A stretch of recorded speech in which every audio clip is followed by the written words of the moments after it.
So welcome to the 12th episode, the 12th version of the Feature Store Global Meetup.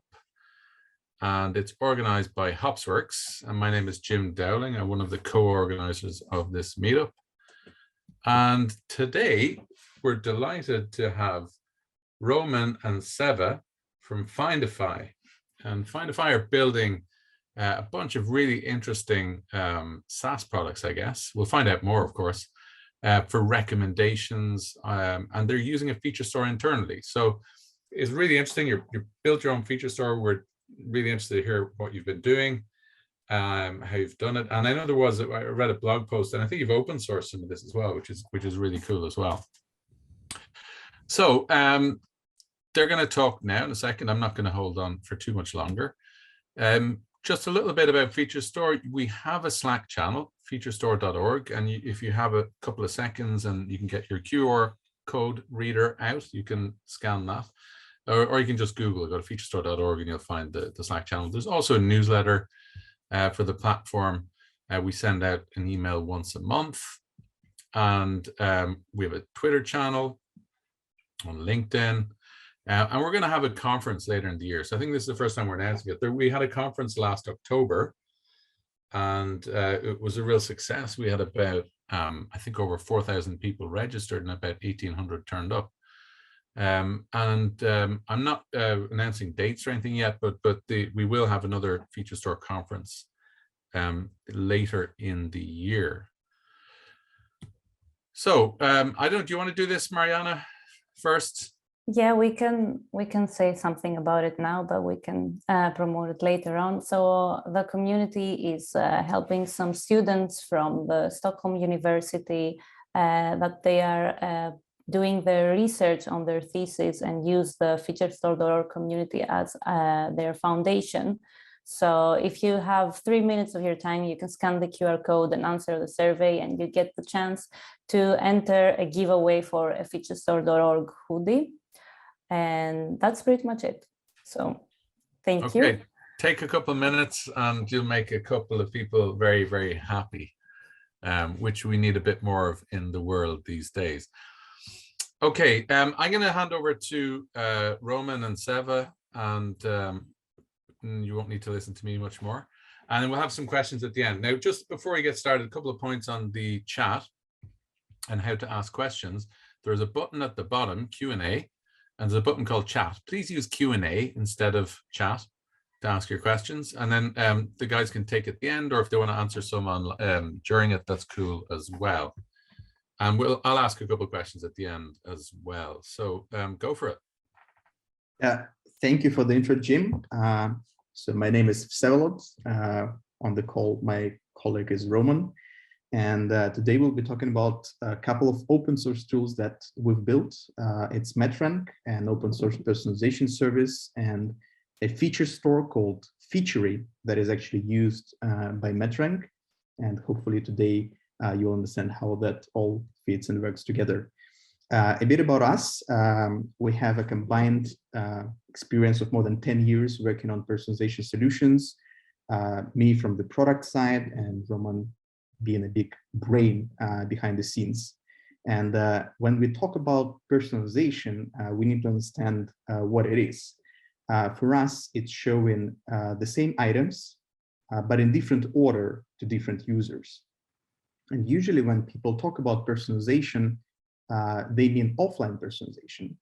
And offline personalization happens when you already have some data about the user, and you can run your batch jobs like once a day, once a few hours to aggregate the data and build a personalization model for them.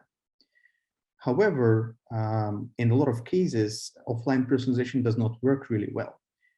Our studies show that on e-commerce sites, like on typical e-commerce sites, I'm not talking about Amazon, for example, about 80% of the users are first-time visitors. So it's basically not possible to create an offline personalization model because you don't know anything about the user.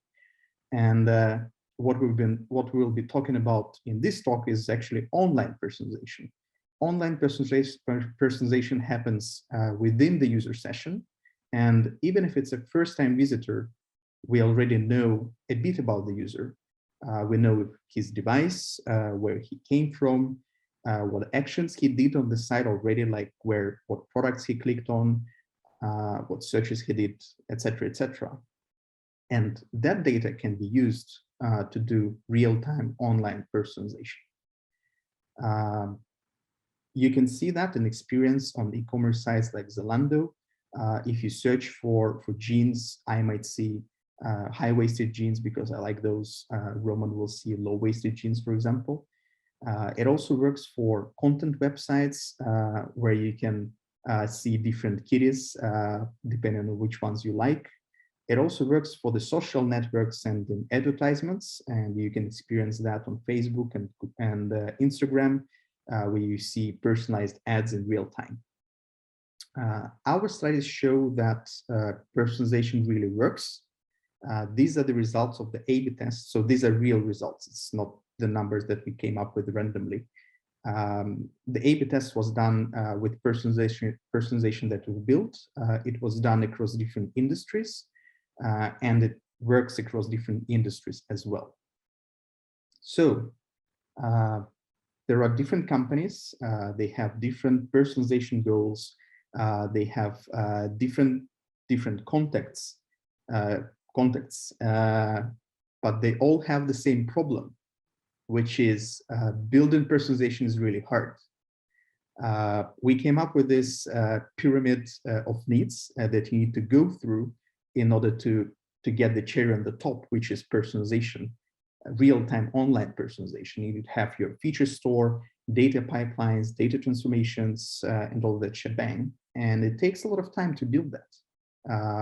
If we take a look at Airbnb, for example, they have quite a big machine learning team, but it took them quite a few iterations and maybe about a year of time until they got to this real-time online personalization in their experiences product. And we've been talking to a lot of data scientists and machine learning experts from the industry. When we asked them how much time it typically takes you to get to the first A/B test when building personalization systems, the answer was around 6 months. And when we asked them how much time it takes you to get to the A/B test that brings positive results, they laughed at us because like it takes much more than that. So if you want to have real-time online personalization, there are several options, of course. You can build everything on your own, the way Airbnb did that, the way we did that as well.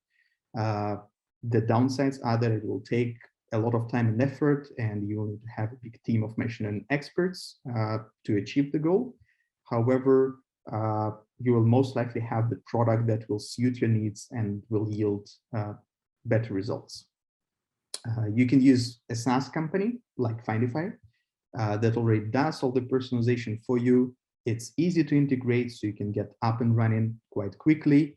However, there are also downsides, like data governance. Not a lot of companies follow GDPR or CCPA. And if you have some specific needs, most likely you won't get them because the SaaS will need to weight them against all the other companies that they have, and of course the bigger pocket wins. But what if like there is another solution that you can go with? What if there is already a tool that can automate the common parts when it comes to building a real-time online personalization system, like working with data, extracting features, building a personalization model? And such tool is Metarank, which is an open source online personalization tool. And what we did with Metarank is that we took the pyramid, but we've implemented only the most essential parts from each of the block, so that it was easy to build. It covers the most common use cases, and you can get up and running with personalization really quickly. And Roman will tell us how it works inside and where does the feature store lie. Yeah, so Metarank is not yet another ML ops framework which will handle everything in this world. It's luckily it's just a service like, you know, Elasticsearch or Redis or whatever, and you just ask it how this particular product should be ordered in for this particular context, and it will tell you that, okay, in this way, to maximize the business metric like the CTR. And it doesn't use any magic inside. So it based its prediction not only on the real-time events coming from your real customer, real visitors interacting with your store or something right now, but also on the traffic history. And inside of that is actually a feature store. Why we're here on this meetup. So there are two data processing pipelines, which are actually the same one, but running in a different context. In offline, to bootstrap, to backfill, and to compute all the historical data in the feature store. And the online part, which is doing the same thing, but just for the latest event to update these features. And the feature store is not actually a tool, but for us, it's more like a pattern or just a point of view on how you build data processing pipelines. And there is some sort of dualism in feature stores. So it's not a single service, it's actually usually two, which are running in two different worlds. The first one is targeted towards real visitors of your site, and it's an online one which is doing inference and doing some feature updates in real time. And there is an offline part which is targeted towards like you, the data engineer, the data scientist, to do all the bootstrapping, backfilling, machine learning training tasks. And these both sides are focusing on completely different technological requirements. So the online part is mostly latency sensitive, so you need to be quick on updates. And offline part, when no one cares about latency, you can wait half a day until the job succeeds. But you also need just a high throughput, the way to reprocess the whole traffic history for a year in some reasonable amount of time. And usually, existing feature stores leverage different types of databases for both online and offline processing.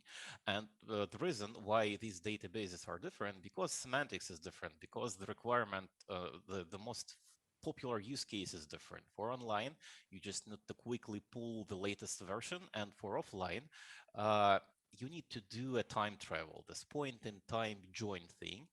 Then one example, when you have just a list of like when you have a price of a product changing in time and you have a click happened half a year ago, you want to know what was the last possible price when this click happened back in time, like half a year ago.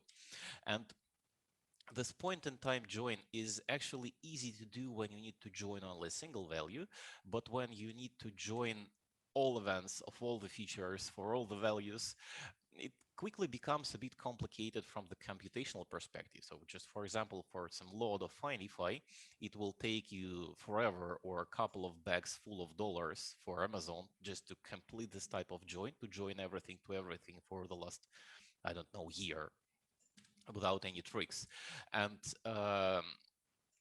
a long time ago, there was a talk from Uber about Michelangelo palette feature store, which I was really impressed by, that you can separate the feature processing and the actual usage of these features.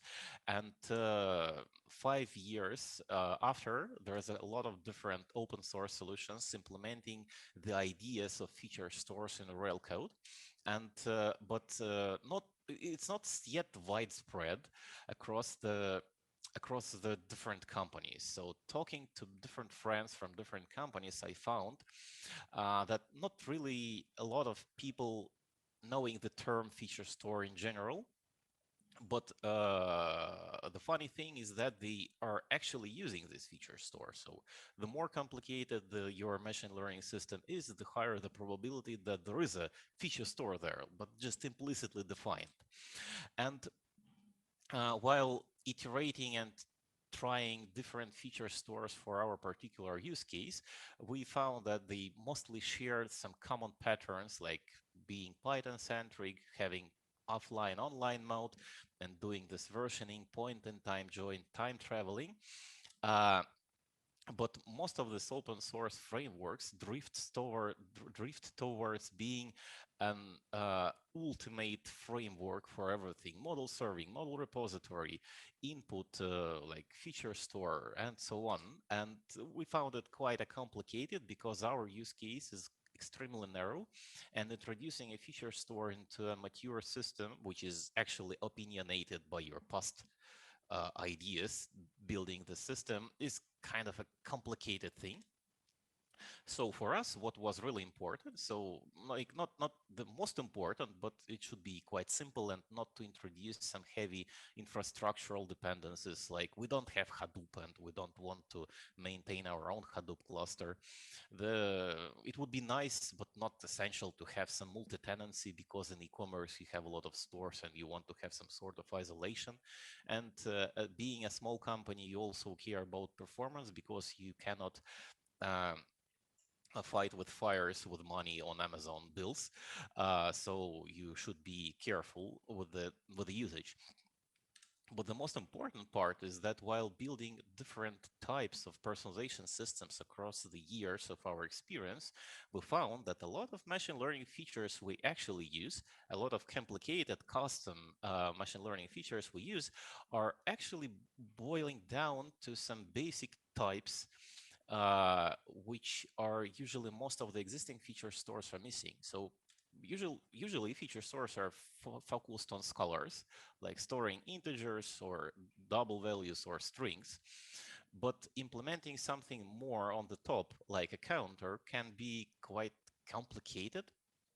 Depends on your requirements. So we wanted to have a feature store which will implement also some more high-level abstractions with the same semantics, with the same approach of point-in-time join and real-time part, offline part, but with some bells and whistles, like being able to do counters. So for example, you can count number of clicks made by a customer, or some time-bound counter, which is number of clicks happened per day on a specific product, or different frequency or statistical estimators to estimate percentiles or minimum, maximum, and some bounded lists like 10 last clicks or 10 last colors seen by this visitor.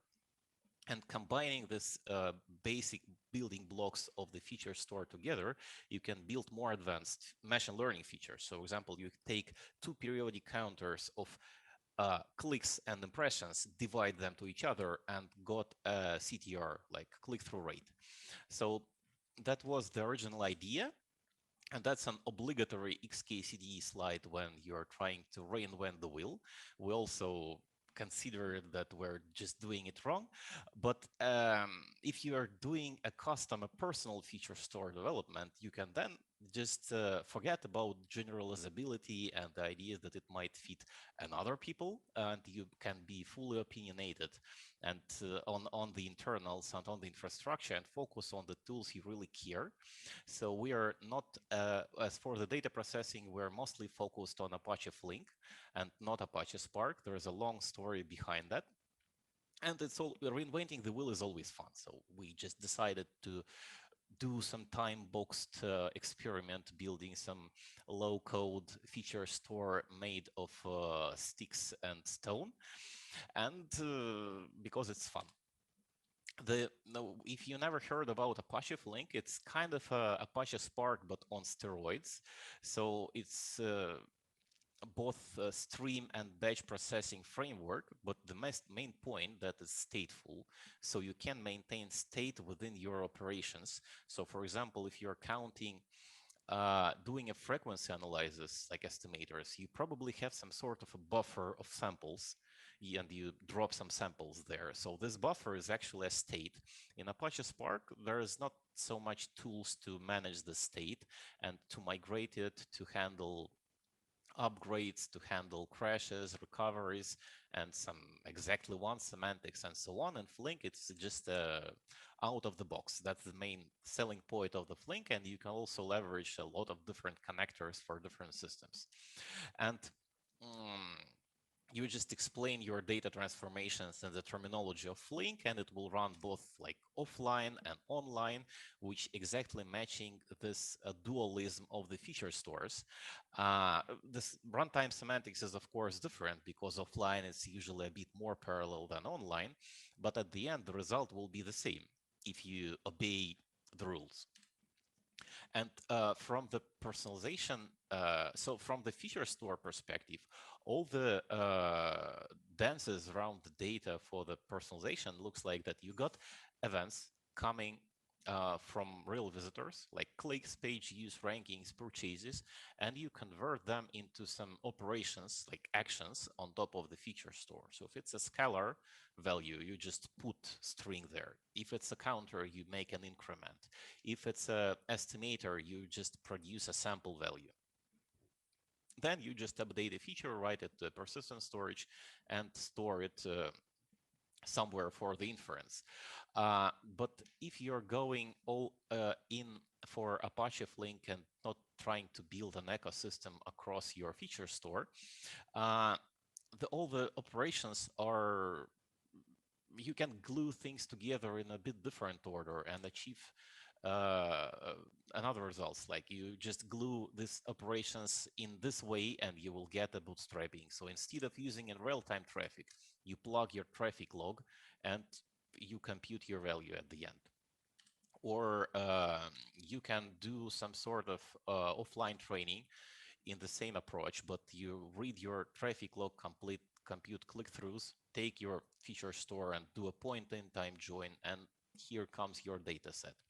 So for our use case, it's just the feature store we built is more like a set of building blocks to glue things together in a different ordering to achieve personalization at the end.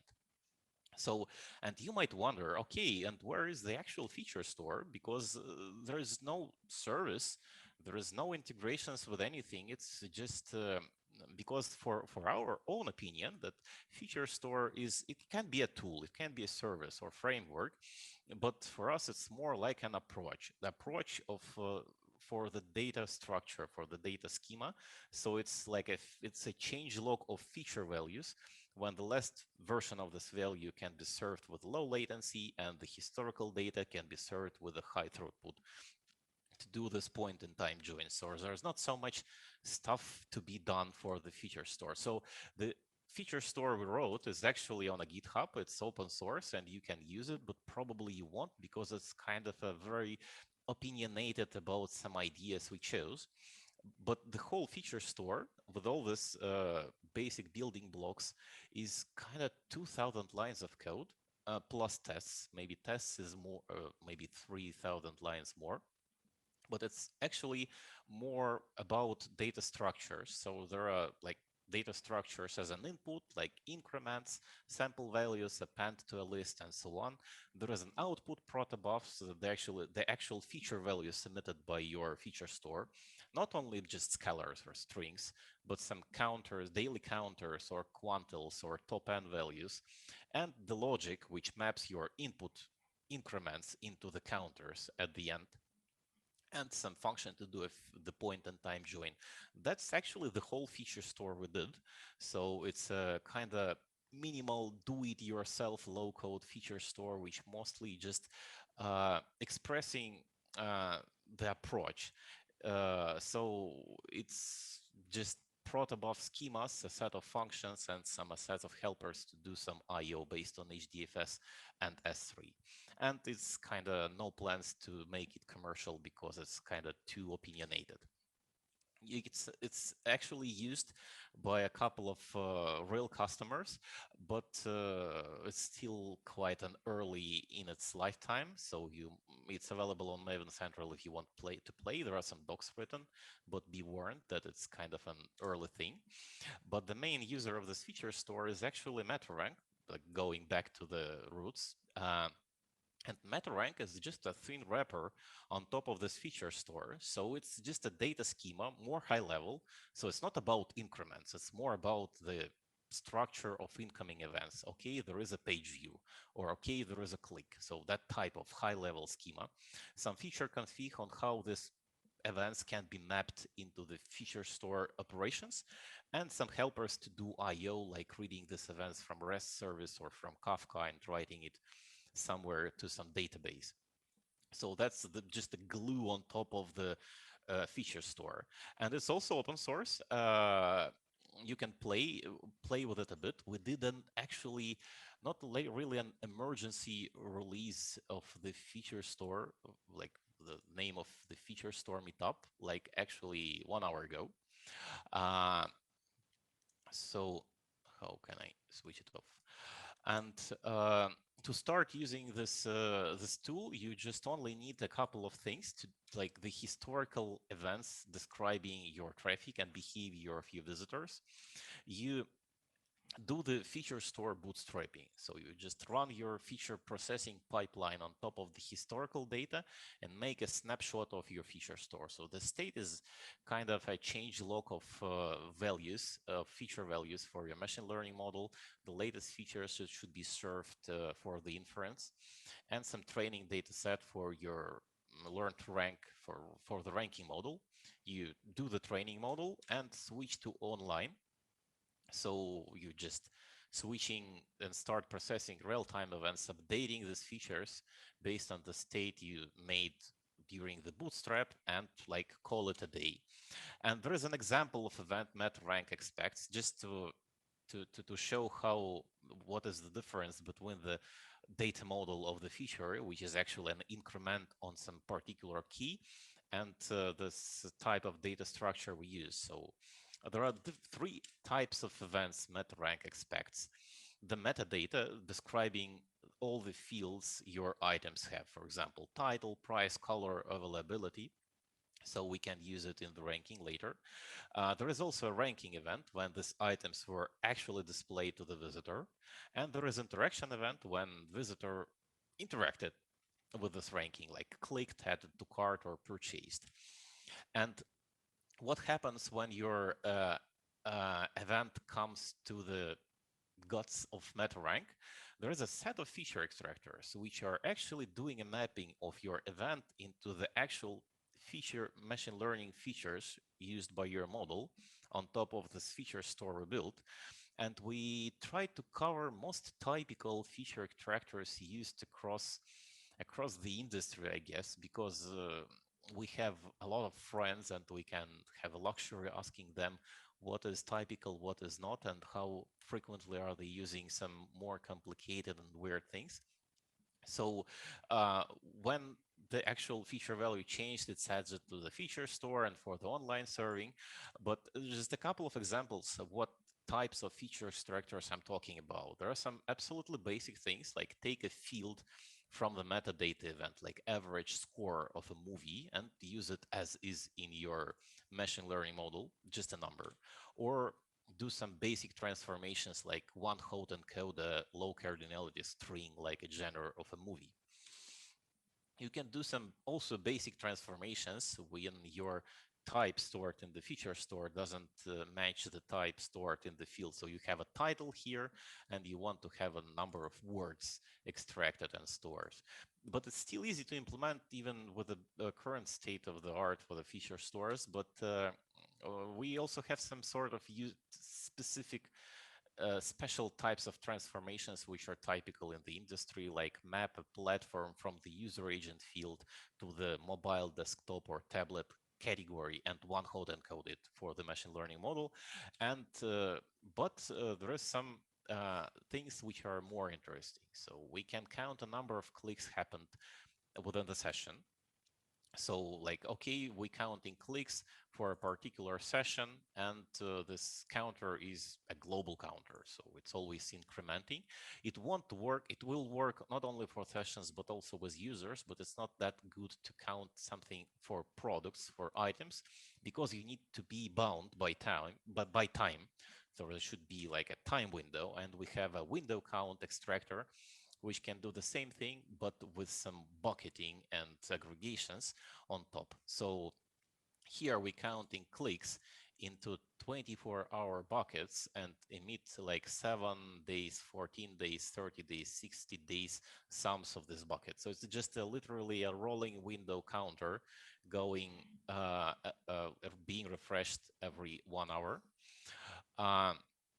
And you can also have some more complicated combinations of feature store primitives. So for example, this interacted with feature extractor. So this one can say that, okay, does this particular visitor for this particular product clicked the color of this seen the color of this product in the past? So it's actually just a bounded list of seen colors in the past, which is being intersected with the color of the current product you're trying to rank. So it becomes a bit harder to implement manually on just a Scholar feature stores, but with the feature and with the Metarank, it becomes not that hard. You can also combine different window counters, like you take to compute rates. So for example, you have a window counter of clicks, you can window counter of like impressions, and you divide them together with this rate tool and got a click-through rate. You can do the same with the purchases and impressions, and you will get a conversion. So, and not just a conversion, but conversion for different time frames, which is also quite valuable for the ranking. And do some data normalization, which is actually using some sort of a numerical statistics for the input field. So the current status of Metarank, that it's actually in an alpha stage. We have a demo, and I will try to play with it. Oh no, I need to open it again, so the session will be reset. So the goal of this demo is to personalize movies based on some tags. You can go to the GitHub repo of this demo to see how it's being implemented. So the whole demo is actually open source, so you can play with it. So there are some, let's take some tag like fantasy movies. And these are just top some randomly sorted movies shown by me. And there is a button here, like what features are actually used for the ranking. It's actually just going to the feature store and pulling everything for this particular movie from there and computing all the features from the Metarank perspective. So you see that this like genre, everything is 0. We have nothing to show here. And what are we going to? Oh, the Star Wars. Let's click on the Star Wars. We like Star Wars, and boom, there's some other Star Wars. I have no idea why there's Prince of Persia, probably because the genre defined in the metadata is kind of a similar with the Star Wars, but still nice. We see the Empire Strikes Back because these actors are being intersected and a lot of shared tags. But it's kind of a complicated model under the hood, so it's hard to say why it is ranked like this, but still it seems to be working. So it's an alpha, but it's a working alpha, so we have a giant backlog of things to do, and the goal of the stock itself is just to get a feedback, because we build this system to solve our problem, because we don't want to reinvent the wheel again while building yet another ranking system, and we want just to quickly hack a first good enough baseline based on proven technologies and focus on the business problems of this, and not just writing yet another feature extraction pipeline on top of something.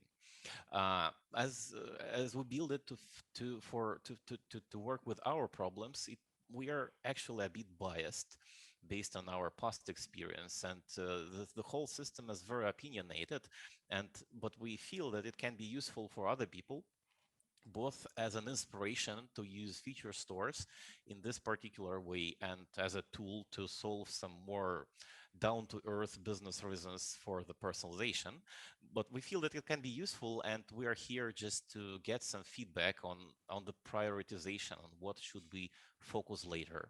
So if you find this tool useful for you, you can of course go on a GitHub and star us like right now, and paste it into the chat. When are you guys pasting in the chat? It makes it a bit easier for people to find it. I will copy link. Or Seva can do it, you know. The chat here. Yeah, here, the chat in Zoom. Yeah, I will do it right now, like live. So there is a Slack, you can discuss things and you can add us on LinkedIn, but actually that's it. Probably there will be some questions. I have no idea how to check. No Cool. open questions, but maybe Jim, you have something. Yeah, I'm going to kick it off. Thanks a million, Roman. Thanks, Eva. This has been really interesting. I'm kind of like an amateur kind of, feature store scholar, like, because I've been around since the beginning. And this is quite cool because this is actually the first open source feature store based on a domain specific language. Like we've had, if the history of feature stores starts with Michelangelo, and it did, that they presented a domain specific language for feature engineering for their problem of, transportation. And then Airbnb quickly came out with something very similar with the DSL for their, their particular use case. And a lot of them promised to open source it, but they never did. So this is kind of cool. Like you guys are the first to open source a feature store based on DSL, and there's other ones like Tecton are based on a DSL as well. So I'll start at that point and ask you, what's your take on the kind of the schism in our between DSLs and then the general purpose data frame API, which I will say we were the first with. We by far and away, we came at it with the end of 2018. I think eventually some others did. Eventually Feast sort of copied it, and then we had obviously Google and Databricks and SageMaker all taking the data frame based approach. So what's your take on it, like in terms of DSL versus data frames? It will be hard to say that we're using some sort of DSLs because it's actually YAML, if you can call. That's a DSL for me. It's not a general Kind purpose of, programming yeah, language. But this type is not really even a DSL, but more like a declarative approach for some very narrow set of specific data transformation for a specific use case. So we don't want to have a feature which will just embed a Python script because it will be just against our idea. So the Metarank is not a tool that will replace your data science team. So, but it's more like a tool to quickly have a baseline, quickly validate that personalization works. So most of the people are afraid of doing something related to personalization because investing like 1 man year to just try is it working or not is just too much risks. And having some tool which might, like a Pareto principle, which cover 80% of the needs in 20% of the time is a good thing. So you can validate, you can still extend Metarank with some custom features, but they should be supplied from the outside. So just as a fields of items or fields related to the visitor, but it's kind of an outside of the scope of Metarank. So like if I wanted to add, like, let's say embeddings, I start with the new protobuf, and then you have to write your feature extractors, or what are they called? Sorry, the feature extractor from that. Is that kind of how you would do it? Or for now, we don't do anything related to the embeddings, but we really want. So it's like not number one point in the backlog, but kind of number 2 or maybe number 3, because a lot of people talking about them. But still, it's not like it's you who define embeddings. We're not going to host a billion of different TensorFlow models to do the embeddings for you. You just define it as a field. Okay, there is an embedding for this item computed by your data science team, and we just use it to do something with the ranking. Use it directly, or maybe compute as a separate pass to have some diversity in search results or something else. So, but we're just trying to be narrow and to cover the most typical use cases for personalization. Yeah, also added on top of Roman said, we have this idea of democratizing machine learning. So allowing people or companies or teams that maybe even don't have any machine learning experience, they don't have any data scientists on the team, to actually experience personalization and to use machine learning. So making the tool that is easy to configure, maybe already have some pre-built configurations and models that they can just take, integrate in their product, so they need to have some programming experience. but they won't need to build the data pipelines, work with the data, etc., etc. That is quite complicated. It was it was the same story with the search back in the day before Elasticsearch and Solr appeared. So then you need to be an expert in this area to do all this Lucene type of things.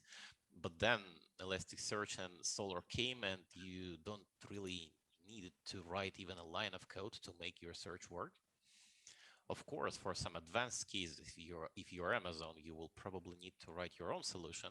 But for the people which are not yet Amazon, which is the majority, it would be nice to have some strong baseline without the need to invest a ton of time.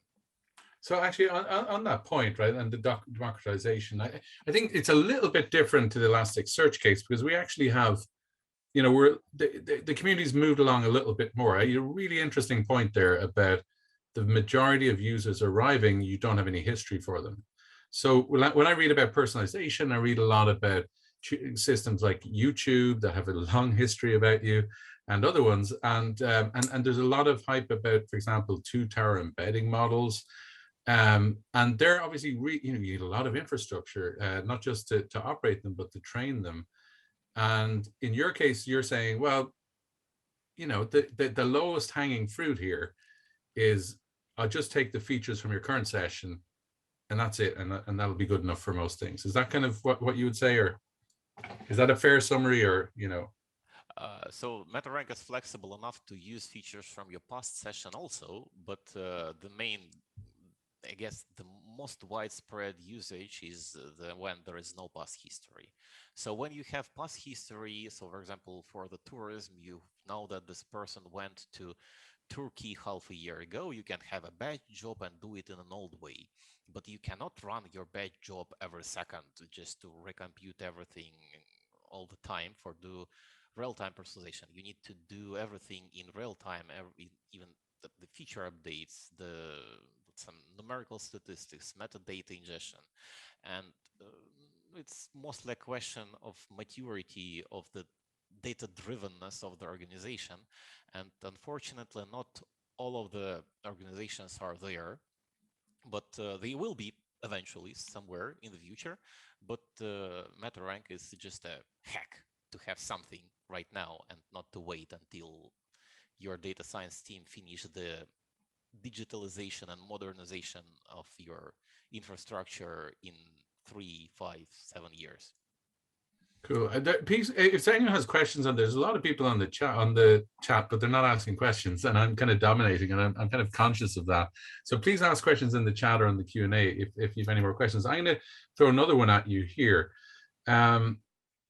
So like when I looked at the kind of the way you would use it, it seemed to me that with Metarank, it would be great if I had like a front end plugin or something to Apache web server or whatever people using Nginx, because you have this data scheme, you know, data model, and there's kind of an assumption that the events happening on the website end up in Kafka. Do you have anything around that, or some sort of tooling? You know, if I want to just roll this out myself, how do I get those events out of the front end?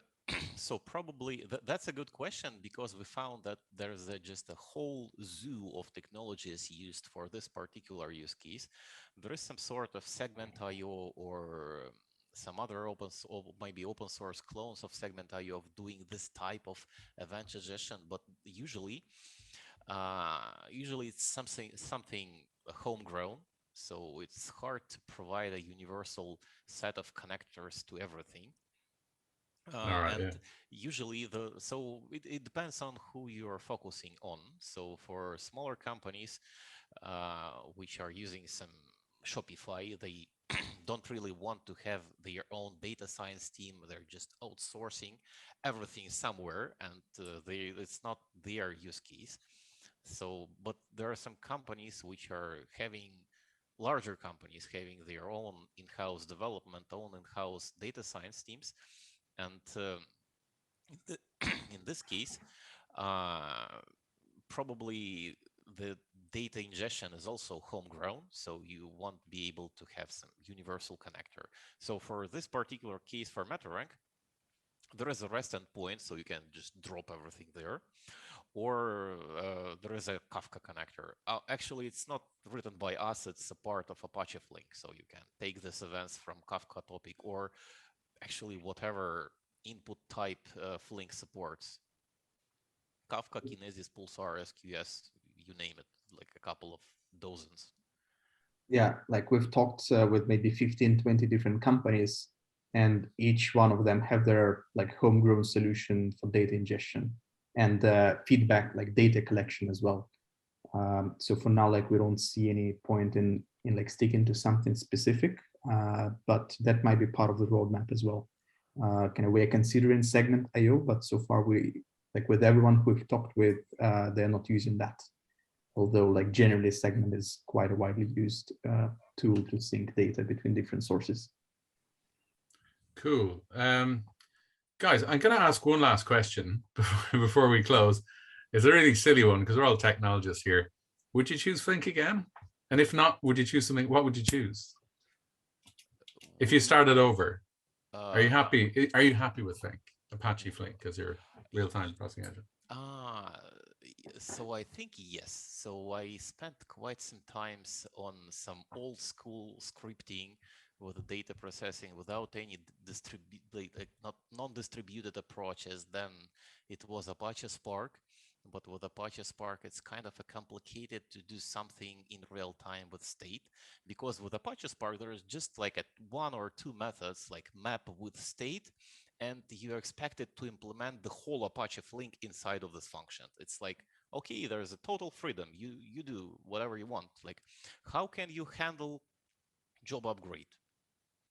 There is no mention in the docs. There is a guy answering on a Stack Overflow. Like, actually, there is no way to do it. You just lose all the data, but you can actually store it somewhere in the database. So that's what we found. And for this more operational and particular use cases, we found that Apache Flink is just covering everything. So state migration, if you introduced a field in your data structure, okay, some scaling into different nodes, Kubernetes integration, crashes and recovery, and so on and so forth, like major upgrades between the frameworks. It's all handled by Apache Flink. We would just get it for free when we just obey the rules of Apache Flink. So probably yes, but still I'm biased. So I while doing all this crazy stuff for ranking, I contributed a couple of bug fixes on Apache Flink because it's kind of not as mature as Spark yet, but still in 2022 it's smooth enough to go to production, at least. You're in the home of Flink as well, right, Roman? I like Flink too.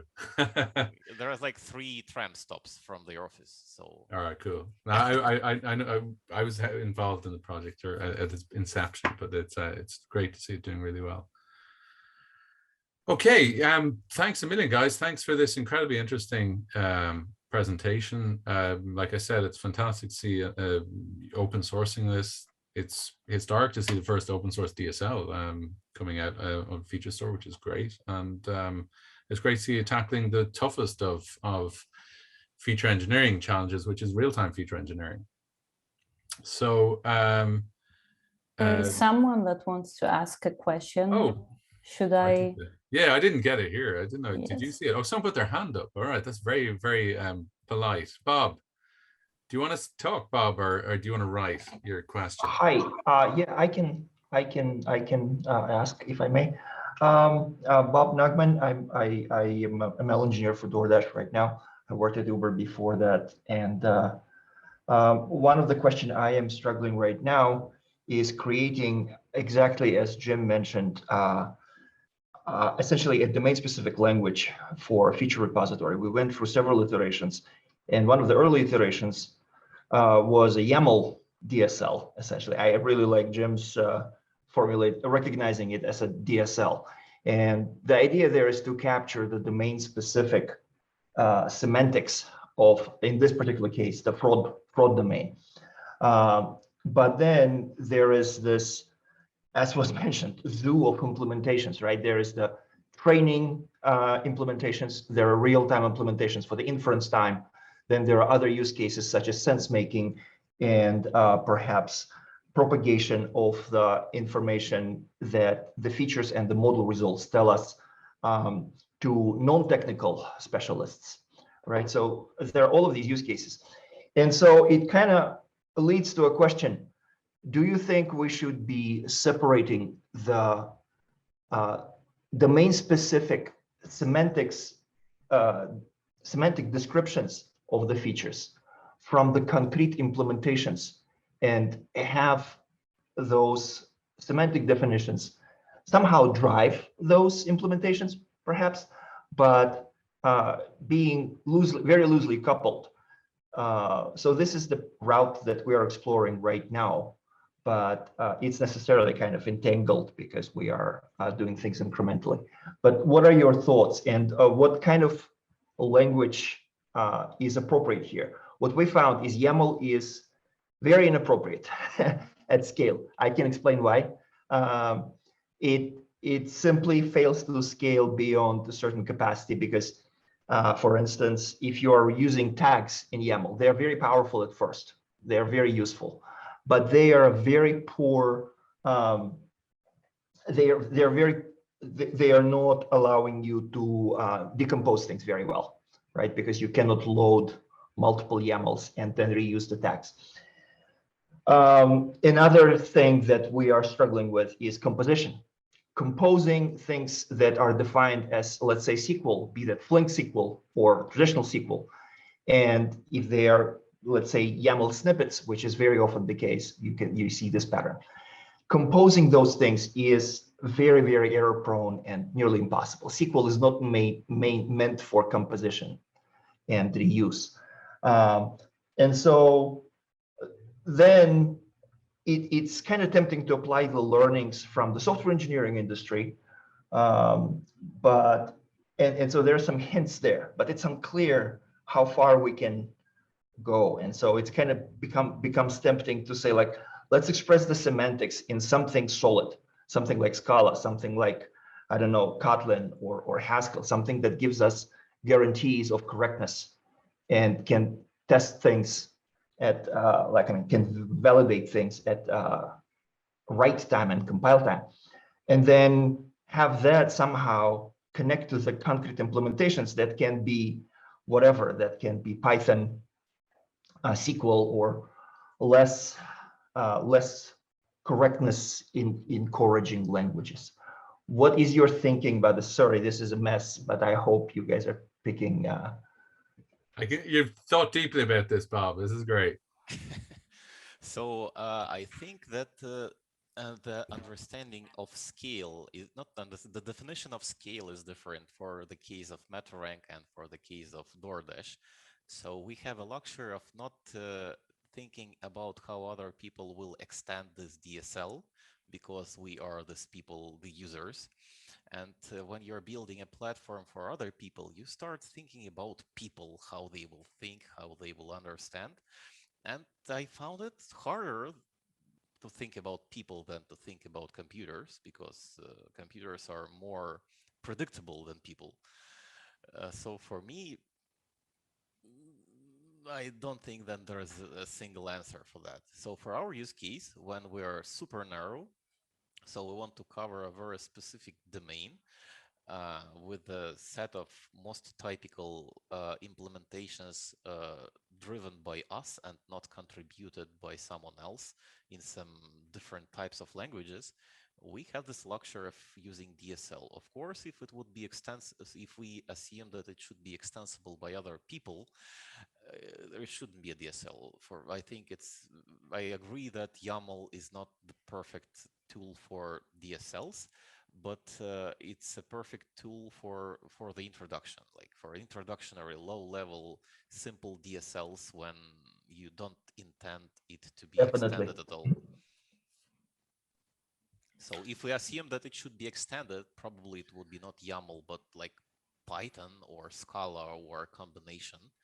I completely agree. YAML is a wonderful vehicle for introduction and prototypes and things like that. And indeed, it scales quite well until a certain threshold.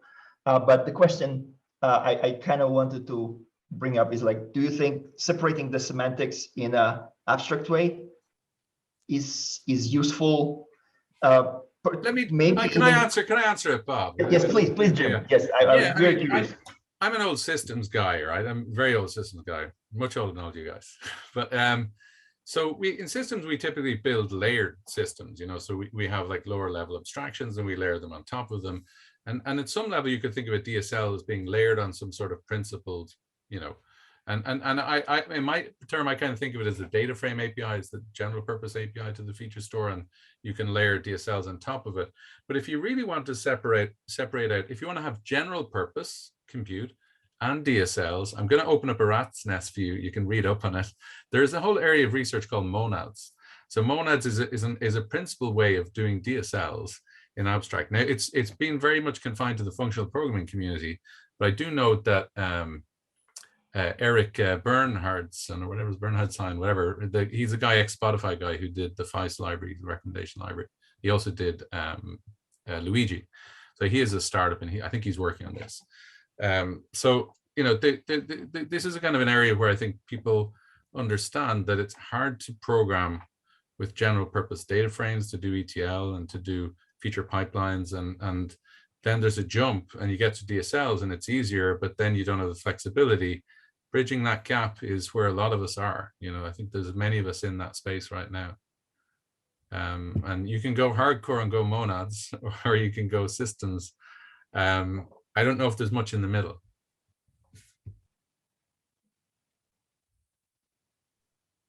Very interesting. We can also go that like, killed the debate. no, I just it will probably blow up because we can definitely go hardcore, kind of like functional Haskellist kind of approach with like leveraging types and monadic concepts, or we can go like not necessarily mutually exclusive, but similarly, like we can go the meta approach with Lispy stuff, and there's some comments there, but there are also dragons there, definitely, right? Because that can explode into unmaintainable mess. And hey, if we knew the answers, we wouldn't have anything to do. Yeah, completely agree. Yeah, so fantastic. It would be interesting to have this discussion going and find a venue for it, perhaps in MLOps. Maybe we should do a session of the conference. Maybe we should have a quick a panel on this. I think it might be an interesting panel later in the year. I think that'd be fantastic. Cool. Yeah. Guys, we're at the top of the hour. We finished before the hour. I'm amazed we made it to the top of the hour. Thanks, Seba. Thanks, Roman. Thanks, Bob, for your contributions as well. And we'll have another meetup coming up soon. We have someone lined up, and we just need to fix dates. It'll be within a month or so. Yeah. Thank you all. Thanks for having us, Jim. Yeah, thank you. Great. Fantastic. All the best.